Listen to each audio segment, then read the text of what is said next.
આગળ સમાચારો તરફ નજર કરીએ તો પંચમહાલના હાલોલ રૂરલ પોલીસ મથકે નોકરી અપાવવાના બહાને લાખો રૂપિયાની છેતરપિંડીની ફરિયાદ નોંધાતા ચકચારી મચી ગઈ છે।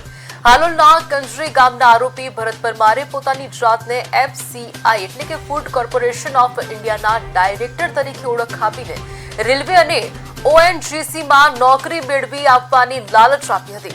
આ ભેજા બાદે પંચમહાલ, દાહોદ અને વડોદરાના 7 યુવકોને નકલી નિમણૂક પત્રો આપી કુલ 78 લાખ રૂપિયા પડાવી લીધા હોવાનું સામે આવ્યું છે। હાલોલ રૂરલ પોલીસે ગુનો નોંધીને મુખ્ય આરોપી ભરત પરમારની ધરપકડ કરી લીધી છે અને આ રેકેટમાં અન્ય મોટા ખુલાસા થવાની સંભાવના સાથે ઊંડાણપૂર્વકની તપાસ હાથ ધરી છે।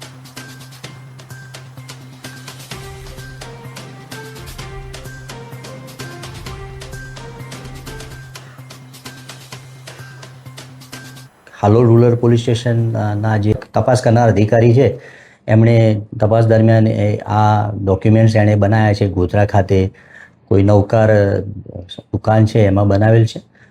ત્યાંથી તપાસ કરી અને એની આગળની તપાસ હાથ ધરવામાં આવશે। હું આ માધ્યમથી એવું તમામને જણાવું છું કે આ ભરતભાઈ કનુભાઈ પરમાર સાથે કોઈ પણ આ રીતે નોકરી મેળવવાના ઝાંસામાં પૈસા આપ્યા હોય કે એમની સાથે પણ છેતરપિંડી થઈ હોય તો એમણે હાલોલ રૂરલ પોલીસ સ્ટેશનનો સંપર્ક કરવો।